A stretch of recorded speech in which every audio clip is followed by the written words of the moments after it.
एक माताजी, ब्रज की ही माताजी, हेड मास्टर थी, वो खाक चौक में आई पूज्य गुरुदेव पहाड़ी बाबा की शरण में दीक्षा लेने की कामना से।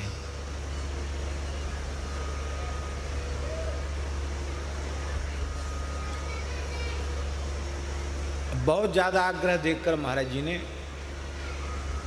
उस पर कृपा की, दीक्षा प्रदान की।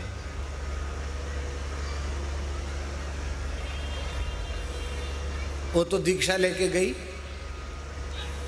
और 15 मिनट के भीतर महाराज जी के शरीर में तेज बुखार, इतना तेज बुखार कि महाराज जी एकदम पड़ गए। एकदम स्वस्थ बैठे हुए महाराज जी बाहर तख्त पे बैठे रहते और एकदम शरीर 10 मिनट में ही शरीर कांपने लग गया, एकदम तप गया शरीर। हम लोग उठाकर उनको कोठरी में ले गए, महाराज जी पकड़ के, एकदम शरीर तप रहा था। तो हमने पूछा महाराज जी क्या हुआ? महाराज जी बोले कुछ मत पूछो, इसके पूर्व जन्मों के पाप बहुत भयंकर थे, पर अब राम जी की शरण में आ गई तो बोले कोई कोई जीव ऐसा आता है शरण जो जिसके कुछ दोष अपने ऊपर लेने पड़ते हैं तो उसी के प्रभाव से शरीर अस्वस्थ हो गए। कई बार ऐसा हो जाता था, किसी किसी को दीक्षा देकर महाराज अस्वस्थ हो जाते थे, क्योंकि वो समर्थ योगी थे, वो संपूर्ण शक्ति का प्रयोग करते थे। फिर हमसे बोले इसकी आयु तो खत्म थी और इस पे संकट आने वाला है। महाराज जी बोले लेकिन अब राम जी की शरण में आ गई है, ब्रजवासिन मैया है, भजन करेगी अच्छो हो जाएगो, अच्छो होएगो, भजन करेगी अच्छो होएगो। सत्य घटना सुना रही उनका जी। 20 दिन के बाद उसकी तबीयत बिगड़ी, माई की। चेकअप कराया तो आखिरी स्टेज का कैंसर।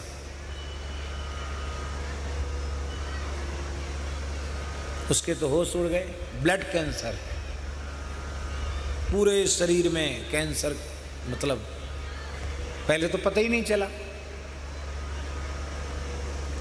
फिर आई महाराज जी के पास। महाराज जी बोले हम तो पहले से जानते थे कि सब होने वाला है, लेकिन अब चिंता मत करो, निर्भय हो जाओ, इलाज कराओ। भजन के लिए उम्र मिलेगी। और इलाज हुआ, कीमोथेरेपी जिसको कहते, कीमोथेरेपी आरंभ हुई। कीमोथेरेपी में ये सब केस वेस सब उड़ जाते हैं, नक काले पड़ जाते, नक गिर जाते हैं। वहाँ से लौट के आई, बीच बीच में आती थी तो क्या उसका मर काली पड़ गई एकदम, जैसे कोयला जैसी काली। महाराज जी बोले बस थोड़े दिन का संकट और है, राम राम कर, राम राम कर, ठीक है जाएगी। बाद में ठीक होकर नौकरी बकाया थी, पर नौकरी पहले ही त्याग करके समझ गई कि गुरु महाराज ने नया जीवन दिया है। बोले अब बस माला ही फेरना, दूसरा काम नहीं करना। घर गृहस्थी बहुत है गई, अब ज़्यादा बहू बेटान में मन मत दो, अब तो राम राम करो। मैंने आंखों से देखा।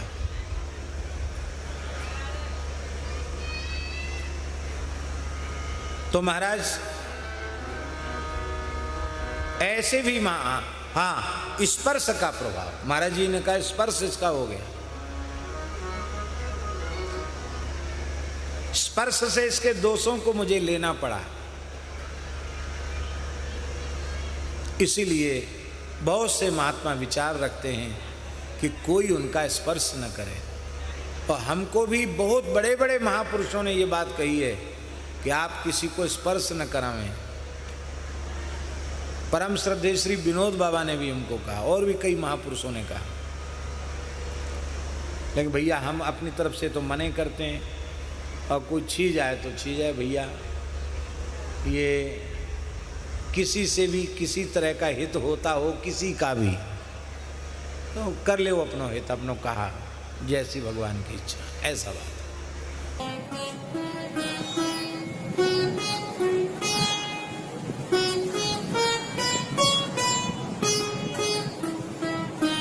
श्री सीताराम। प्रतिदिन सत्संग एवं दर्शन के लिए श्री महाराज जी के ऑफिशियल चैनल को जरूर सब्सक्राइब करें।